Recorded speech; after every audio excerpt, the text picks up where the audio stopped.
Hi hello again welcome back to our channel. ഇന്നൊരു evening ബ്ലോഗാണ് കേട്ടോ. ഇന്നലെ മകരവിളക്കായിരുന്നു. അപ്പോൾ അമ്പലത്തിൽ രാവിലെ പോകാൻ പറ്റില്ല, വൈകിട്ടെങ്കിലും പോകണമെന്ന് കരുതിയിട്ട് നേരത്തെ പണിയൊക്കെ ഒതുക്കുവാണേ.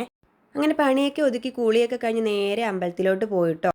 അമ്പലത്തിൽ ചെന്നപ്പോൾ അമ്പലത്തിൽ നിന്ന് മകരവിളക്കായതുകൊണ്ട് 41 പൂജയൊക്കെ ഉണ്ടായിരുന്നു, വിളക്കുകളൊക്കെ വെച്ചിട്ടുണ്ടായിരുന്നേ. രാവിലെ നെയ്യഭിഷേകമൊക്കെ ഉണ്ടായിരുന്നു വെളുപ്പിന് 5 മണിക്ക്. അതിൻ്റെ പ്രസാദമൊക്കെ വാങ്ങിച്ച് അമ്പലത്തിൽ തൊഴുത് ഞങ്ങൾ നേരെ ഇറങ്ങിയിട്ടോ. അമ്പലത്തിൽ സപ്താഹം ആയതുകൊണ്ട് അമ്പലത്തിൽ പന്തലും കാര്യങ്ങളൊക്കെ ഇട്ടിട്ടുണ്ട്.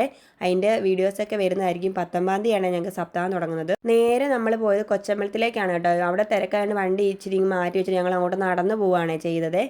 അവിടെ ചെന്നപ്പോഴത്തേക്ക് അവിടെ ദീപാരാധനയായിരുന്നു കേട്ടോ. കണക്കൊക്കെ ഉണ്ട്. അത് നേരെ തലയുടെ മുകളിലായിരുന്നു. അപ്പോൾ ഞാൻ പേടിച്ചാൽ പെട്ടെന്ന് ഞാൻ വീഡിയോ ഓഫ് ചെയ്ത്, എനിക്ക് പേടിയായിരുന്നേ. അങ്ങനെ ചൂട് കടലപ്പായസമൊക്കെ ഉണ്ടായിരുന്നു. പയറാണെന്ന് തോന്നുന്നു, കറക്റ്റ് അറിയില്ല. അത് കുറച്ചേ കുടിച്ചുള്ളൂ. എനിക്ക് ശർക്കര പായസം ഒന്നും വലിയ ഇഷ്ടമല്ല കേട്ടോ. അത് അമ്പലത്തിലെ പ്രസാദമായതുകൊണ്ട് കുറച്ച് കുടിച്ചു കേട്ടോ.